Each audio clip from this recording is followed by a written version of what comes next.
तमिलनाडु के मुख्यमंत्री स्टालिन के बेटे और करुणानिधि के पोते उदयनिधि का यह कहना है कि सनातन धर्म को खत्म कर देना चाहिए। दुर्भाग्यवश अभी भी जिसने बोला सनातन धर्म को खत्म करेंगे उसकी इतनी हिम्मत नहीं है कभी ये कह दे हम इस्लाम को खत्म करेंगे। करुणानिधि के परिवार में किसी की हिम्मत नहीं है कह दे कि हम क्रिश्चियनिटी खत्म करेंगे। करुणानिधि के परिवार में किसी की इतनी हिम्मत नहीं है कि वो कह दे कि हम इस्लाम खत्म करेंगे, क्रिश्चियनिटी खत्म करेंगे या दूसरे धर्मों को खत्म करेंगे। सनातन धर्म को खत्म करने के लिए वो धमकी दे रहे हैं। इसलिए मैं सरकार से भी निवेदन करता हूं, तत्काल कानूनों को बदलिए। जो इस तरीके से सनातन धर्म को खत्म करने की बात करे उसके खिलाफ कठोर कानून बनाइए। इसका मतलब सनातन धर्म खत्म हो जाए तो क्या होगा? तमिलनाडु में क्रिश्चियनिटी बढ़ेगी, इस्लाम बढ़ेगा। उस क्रिश्चियनिटी को बढ़ाने की बात कर रहे हैं जो सभी इंसान को एक समान नहीं मानता, जो महिला पुरुष को एक समान नहीं मानता, जो दूसरों के प्रति भेदभाव सिखाता है। उस क्रिश्चियनिटी का सपोर्ट कर रहे हैं जहां पे दोनों फिरकों के लिए चर्च अलग अलग होता है।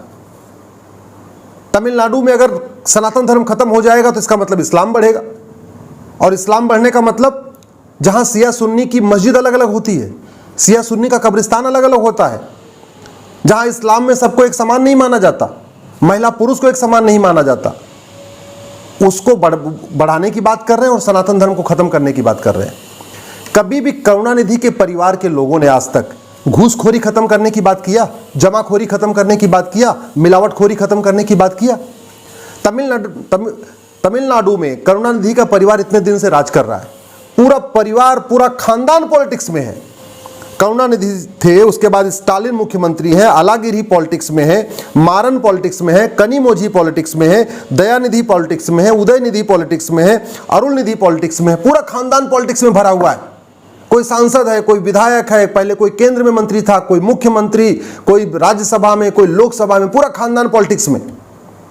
लेकिन तमिलनाडु में कोई एक जिला आप बताइए जिसको करुणानिधि का खानदान भ्रष्टाचार से मुक्त कर पाया हो।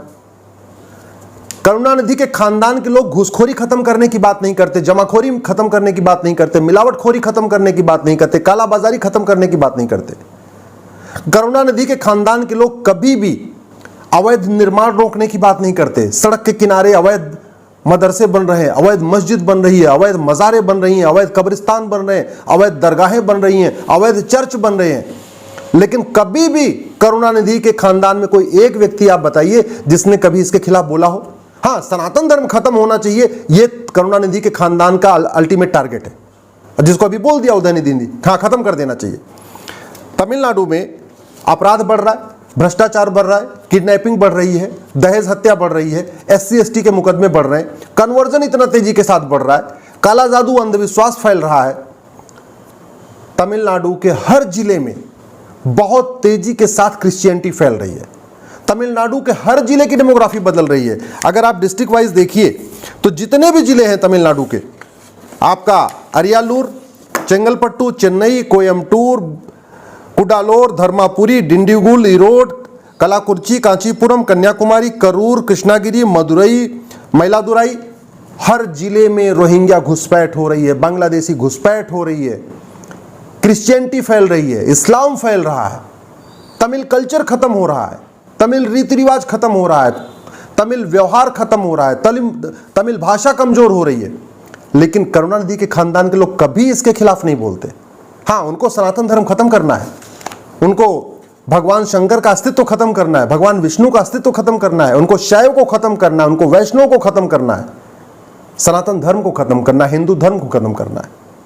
तमिलनाडु में नागपट्टनम, नमक्कल, नीलगिरी, पेराम्बलूर, पुडुकोटाई, रामनाथपुरम, रानीपेट, सलेम, शिवगंगाई, तेनकासी, तंजावुर, थेबी, थुथुकुड़ी, तिरुचिरापल्ली, तिरुनेलवेली, तिरुपथुर, हर जिले की डेमोग्राफी बदल रही है। बहुत तेजी के साथ डेमोग्राफी बदल रही है। रोहिंग्या आके वहां बस रहे हैं, बांग्लादेशी आके बस रहे, नई नई मदरसे बनते चले जा रहे हैं, चर्च बनते चले जा रहे हैं, मिशनरी स्कूल फैलते चले जा रहे हैं, कब्रिस्तान अवैध बनते जा रहे हैं, मज़ारें बनती जा रही हैं, दरगाहें बनती जा रही हैं, इस्लाम इतना तेजी के साथ फैल रहा है। तो अगर सनातन धर्म खत्म हो जाएगा तो करुणानिधि के परिवार को यह भी बताना चाहिए, स्टालिन को, मारन को, दयानिधि को, सबको ये बताना चाहिए, उदयनिधि को, कि आखिर वो इस्लाम को बढ़ाना चाहते हैं तमिलनाडु में या क्रिश्चियनिटी को बढ़ाना चाहते हैं। वो नागालैंड, मेघालय, मिजोरम जैसा एक क्रिश्चियन स्टेट बनाना चाहते हैं तमिलनाडु को, या कश्मीर जैसा एक इस्लामिक स्टेट बनाना चाहते हो? आखिर चाहते क्या है वो? तमिलनाडु में तिरुपुर, तिरुवल्लूर, तिरुवन्नमलाई, तिरुवरूर, वेल्लोर, विल्लुपुरम, विरुधनगर, पूरी तरीके से डेमोग्राफी बदल रही है।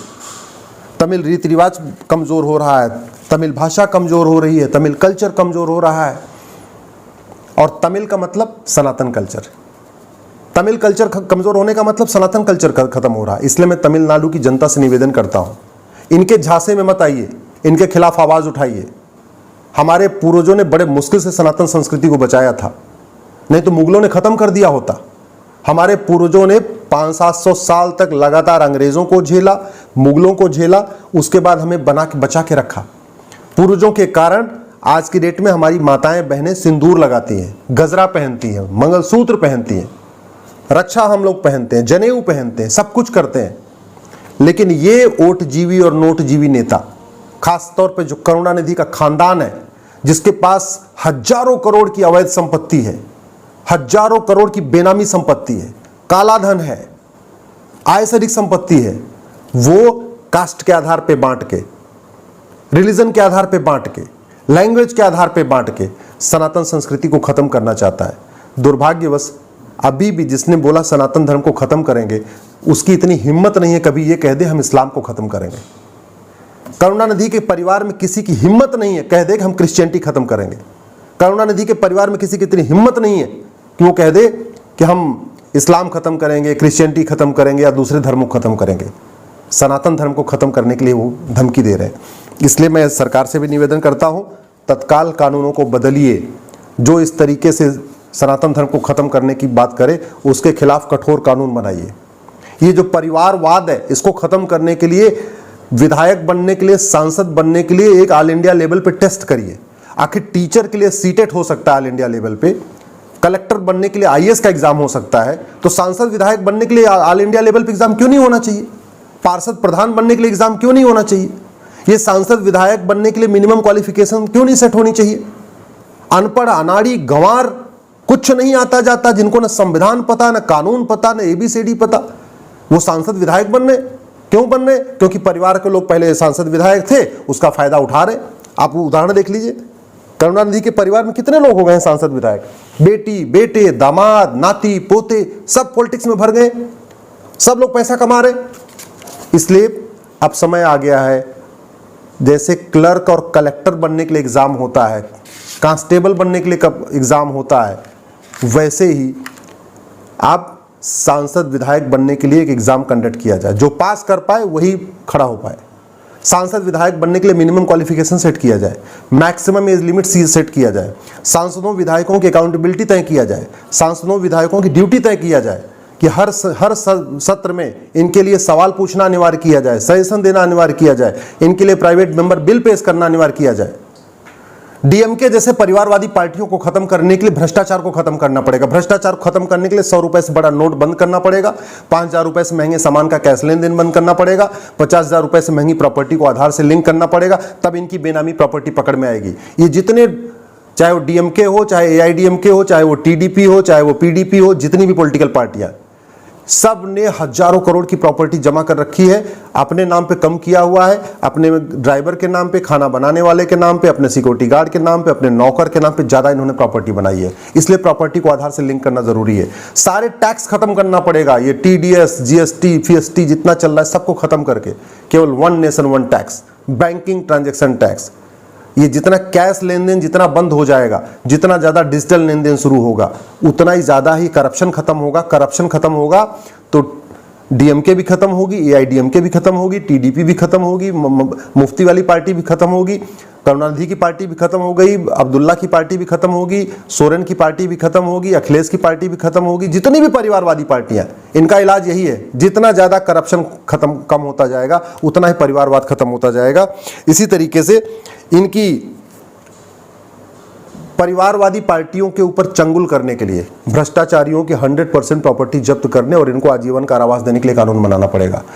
परिवारवादी पार्टियों की कमर तोड़ने के लिए हर जिले में एक स्पेशल एंटी करप्शन कोर्ट बनाना पड़ेगा और जितना करप्शन का मैटर है वो 1 साल के अंदर डिसाइड करना पड़ेगा। मायावती का मैटर कितने दिन से चल रहा, अभी डिसाइड ही नहीं हुआ। सुखराम का मैटर डिसाइड नहीं हुआ, उसके पहले सुखराम चले गए। नरसिम्हा राव का मैटर डिसाइड नहीं हुआ, नरसिम्हा राव चले गए। शिबू सोरेन का मैटर डिसाइड नहीं हुआ, उसके पहले शिबू सोरेन चले गए। इसलिए जुडिशियल रिफॉर्म जरूरी है, पुलिस रिफॉर्म जरूरी है, इलेक्शन रिफॉर्म जरूरी है, एक सिटीजनशिप कोड बनाना पड़ेगा और 1 नेशन 1 बैंक 1 नेशन 1 टैक्स लागू करना पड़ेगा। भ्रष्टाचार भी खत्म होगा, परिवारवाद खत्म होगा। परिवारवाद खत्म होगा तो ये सनातन धर्म को धमकी देने वाले अपने आप मिट्टी में मिल जाएंगे, इनके लिए कुछ नहीं करना होगा।